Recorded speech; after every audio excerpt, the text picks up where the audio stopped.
Hello, everyone. Welcome to the Jam MU. My name is Jamal Lawson, I'm your host, and I'm with Dooblavey. What's going on, y'all? How you doing out there? So, just tell me your story. Yeah, so I'm Dooblavey. I come from Chicago, 26 years young. Originated here in terms of the music stuff. As of now, I am one of the collective Cool Shit, hence the shirt. Um, I also am a project coordinator in a group, public relations group called Exclusively A-List here in Chicago, where we host jam sessions, which is like a showcase for the artists out here. And basically, what we do is we have them send their emails in with their music, and they get back to us. We let them know, whether or not they've been chosen, and from that point on, they come do their thing at the jam session. And jam sessions are on 22nd and Halsted at the Fresh Criteria. Shout out Fresh Criteria, you know what I'm saying? So as of right now, I'm just working on the business aspect of my music and my craft, you know what I'm saying? Trying to get my name out there more, trying to get this brand of Dooblavey built a little stronger, you know what I'm saying? Since I am, quote unquote, fresh back in the city from school and everything. Went to Western where I became a part of the entity Cool Shit, Midwest group collective of artists, and we've actually spanned all around Midwest, even out internationally. You know what I'm saying? Just different people everywhere, and we got producers, videographers, photographers, artists, producers, engineers. So we're just trying to get all of that together as one. You know what I mean? And give it to the people. So that's where we at with it right now. It's dope. Sounds like y'all got a great team. Got Definitely, everything definitely. figured out. So how did you get started? Oh man, I got started with music. I started actually playing instruments in elementary school. Played the clarinet, trombone. Been playing guitar since a youngin' because my dad also plays that. And just honestly kept playing the instruments, learned the music aspect of it, like the notage, the bars and spaces, lines and spaces. I mean, and eventually went to high school, transitioned into the technological aspect of it. There was a program called FL Studios or Fruity Loops that was on one of the computers back in the day, and I would go there in the computer lab at lunch. I went to Corliss here in Chicago, and basically I just dabbled with the program, got kind of good with it, good in the sense of I knew what this and that did, you know what I mean, and transitioned to trying to find out how I can get it at my house on the computer. Found a guy who got me the crack version of it, you know what I'm saying, and from that point on, started making my own beats, started engineering my own music and everything. And it was a real struggle at first because funding is a mug, you know what I'm saying? And definitely I had to barter and bargain, go to the little stores around, find audio interfaces, find a mic. I started working on a performance mic, you know what I'm saying? So things weren't where I wanted it to be, but hey, I was working, you know what I mean? And it made me feel good that I was actually doing something that I wanted to do, and influences with the rap thing, my sister heavily influenced me, back when I was like 11, 12, she was in the neighborhoods rapping, going to the studios in high school with her friends and her homies and stuff. And I really looked up to that, like, man, they out here doing something. And she was cold, and I would be in awe at how everybody gravitated to her, you know what I'm saying? Just off the strength of her bars, you feel me? Not just being a woman or this and that, she had something to say, and I'm like, hey, everybody that she's with is like that. I like that in them. You know what I mean? So I'm gonna try to get my bars up. Started a little group with my brother and one of my friends in the neighborhood, and just started taking that seriously. You know what I'm saying? So that's what my influences are in terms of music right now. That's where I started out. That's dope, man. Sounds like you had somebody to look up to too, as well. Definitely. It's always good to have like a good role model. Always, man, definitely.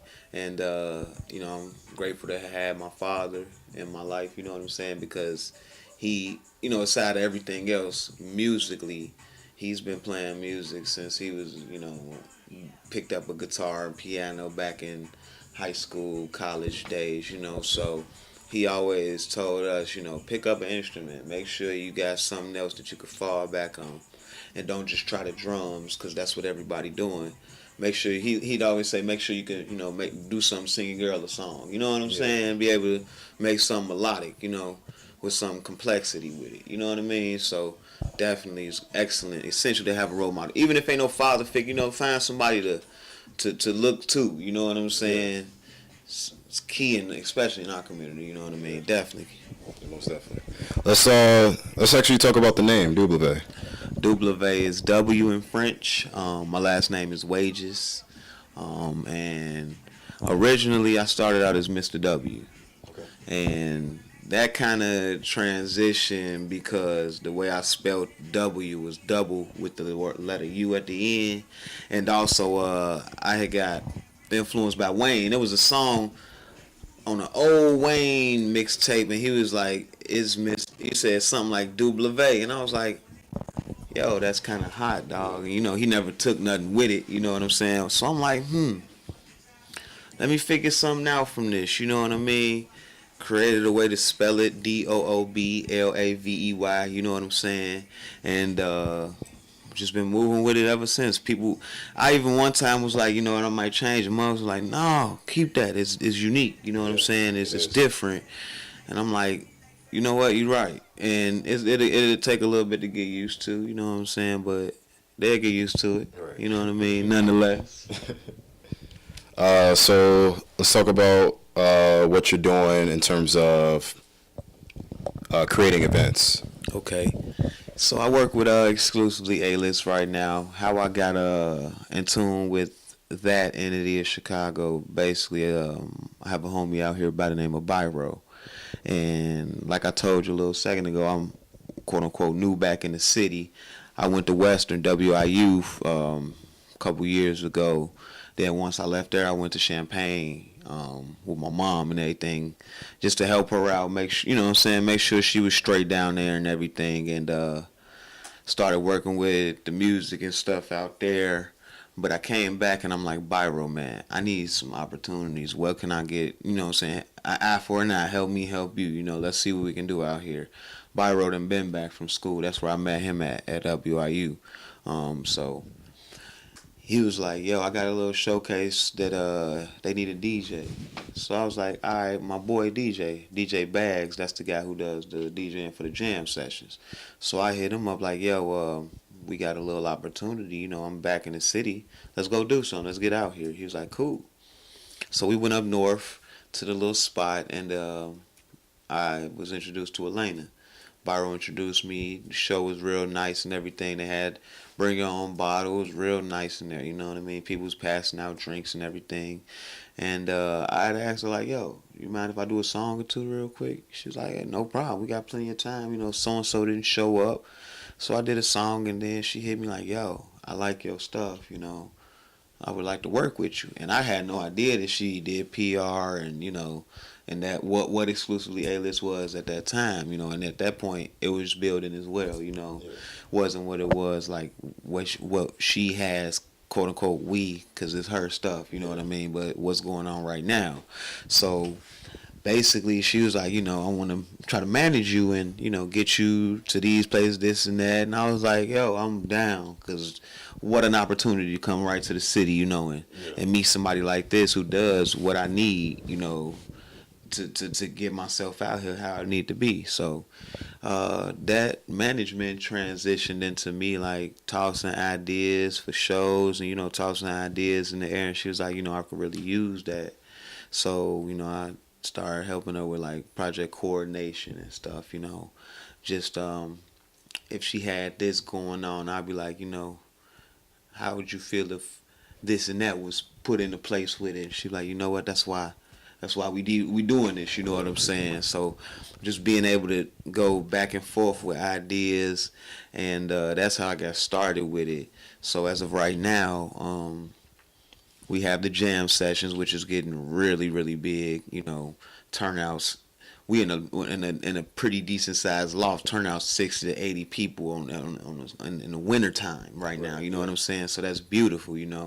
And though it may not be 60 to 80 at a time, when we do the tally, we done had people in this. You know what I mean? It looked good on the pictures. It's real nice, laid back, non-violent. Seriously, you know what I mean? And it's a real loving environment. You got paint and sip going on, and these are little things that we felt like we should implement because everybody may not be focused on the music at this point in time. So we're gonna have A, B, and C. We're gonna have beer pong. We're gonna have, free beer. It's an area in the back where you can socialize. You know what I mean? Paint and sip over here. So making it making these events Engaging. exactly more engaging.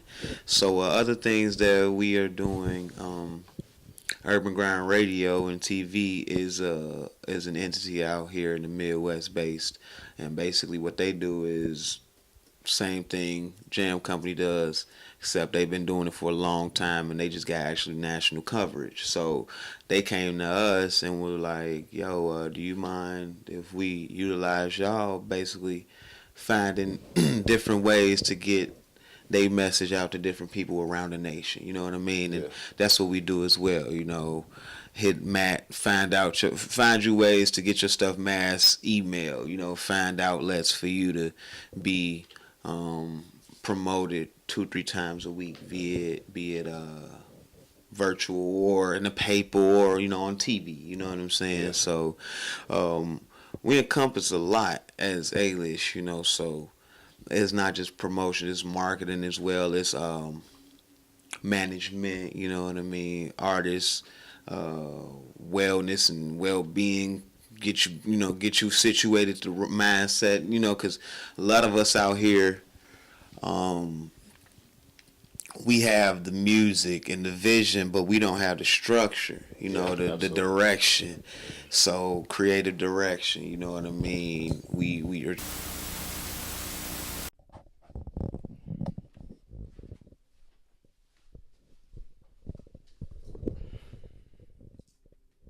All right, let's try this again. Yeah, so talk about your challenges as an artist, engineer, and a promoter. Yeah, man.